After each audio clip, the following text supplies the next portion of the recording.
Chapter 2 of Terry Truman's Inside Out. These are, I'm going to show you this part so you can see the text. These are notes from Dr. Cal Curtis. So in most of the chapters, they start out now with actual doctor-type notes. And Cal Curtis is Zach's psychiatrist. So you'll hear me in the beginning of every chapter from now on giving information about Zach's condition and about schizophrenia, some basic information about schizophrenia. Dr. Cal Curtis, Medical School Training Notes. Psychotic mental disorders such as schizophrenia affect the way people understand things and how they act in social settings. Sometimes these patients grasp what is happening around them, but most of the time they get very confused. They can be aware one moment and unaware the next. I wish I had one of those maple bars. If I were a robber, I'd take the money and the maple bars. Squish, swish. Squish, swish. I bet you wish you could squish a dish. So when I read this whispering, I'm going to show you what it looks like here. The font, you can see that it gets italicized here. And those are the voices that Zach can hear, but that nobody else can hear. And to be honest, you should know that I am skipping some of the things they say or modifying it because some of it does get a little less than school friendly. Maybe I wish I would if I knew what that meant. Wastoid. I know what that means, but lucky for me, it's not dirtbag or rat. I hate when they show up. The kids with the guns make us all sit on the floor. The younger kid peeks out the door at all the cops and cop cars, then turns back to the older kid and says, "What are we going to do? What are we going to do? The cops are all over the place. They'll blow our heads off." The older kid interrupts. "They won't. Just relax. We got all these people in here with us. The cops don't want them to get hurt, so they won't do anything."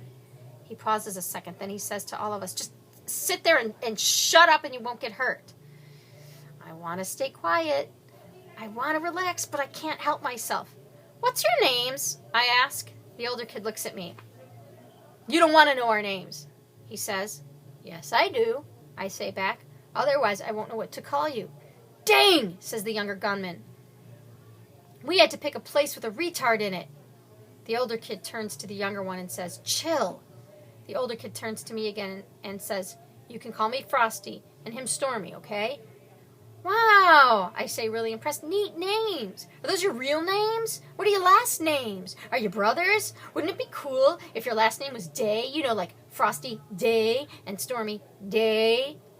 There's a loud sound outside the building, out in front. It's more sirens from more police cars.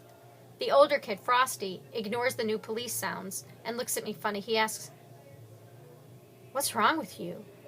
I say, "I'm not retarded." Stormy laughs and says, "Yeah, right." I say, "No, honest, I'm not. Actually, I'm pretty smart. Like, ask me anything about school subjects like math or history. Ask me the number of any president." I wonder if the president of the United States is here right now. That's stupid again. He's out trying to protect the free world. By the way, what's so free about the free world? I mean, everything I see costs money. I say, "Come on, just pick any number of president between 1 and 43. Frosty doesn't think about it for very long. 17. He's looking out the door again. 17, I say. Andrew Johnson, 17th President of the United States of America, assumed office upon the assassination by John Wilkes Booth of the 16th President, Abraham Lincoln. Frosty interrupts me. "Okay, you're not a retard. Just shut up, okay? I gotta pay attention or someone could get hurt for real." There's more sounds of policemen yelling things to each other and running around outside. "Okay," I say. Frosty pauses for a few seconds, then says to all of us, "We don't want to have to kill you, okay? We want to try and get out of this. So do what we say, when we say, and just shut up." When Frosty says the thing about killing us, the little girl sitting with her mom starts to cry. She's really a cute little girl, a lot smaller than her mom. That's another stupid thing to say, isn't it? But that's what I notice. She's little and her mom is bigger. Anyway, the little girl is cute, but I think she's scared. I remember being scared when I was little, before I got sick. I don't get scared now. As the little girl's crying, her face is all scrunched up and her lips are quivering. Her hands are shaking too. Little hands with blue fingernail polish. Yep, she's scared.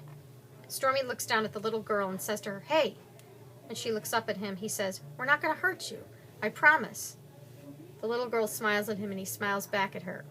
While I'm sitting here shutting up, I'm thinking about not understanding things faster.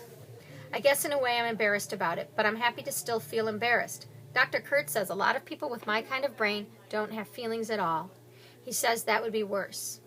I guess if he says so, it must be true. One thing for sure, though, I got it bad enough the way I am. I don't need worse.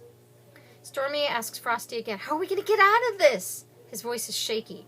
I don't know, says Frosty. Stormy says, but what about Mom? What about...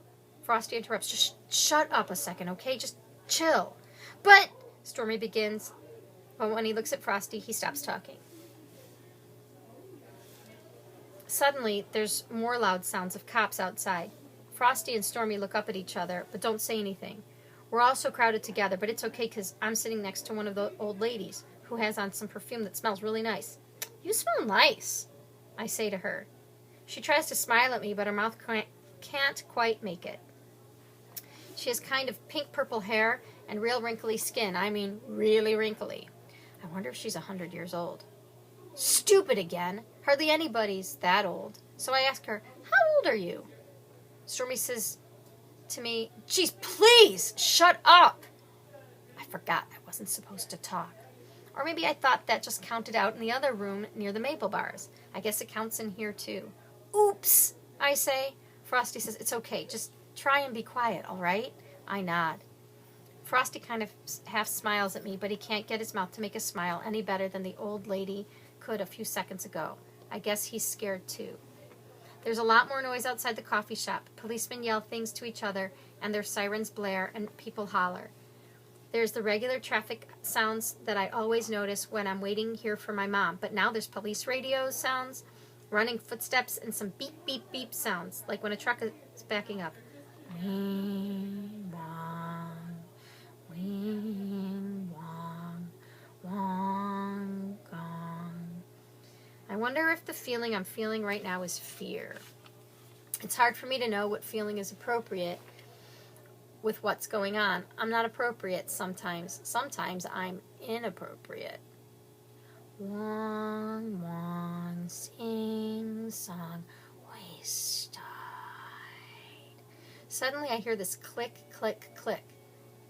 At first I'm not sure where it's coming from, but when I look around, I see that it's Stormy's gun. Stormy is pulling the hammer on his gun, the thing you cock it with, back with his thumb, then easing it back down over and over again. Every time he pulls it back, then eases it forward. It goes click. I look at the gun for a while, then up at Stormy's face. He's staring right at me. I've been on the other end of a gun before. I didn't like it much then. I still don't. And that's the end of chapter 2.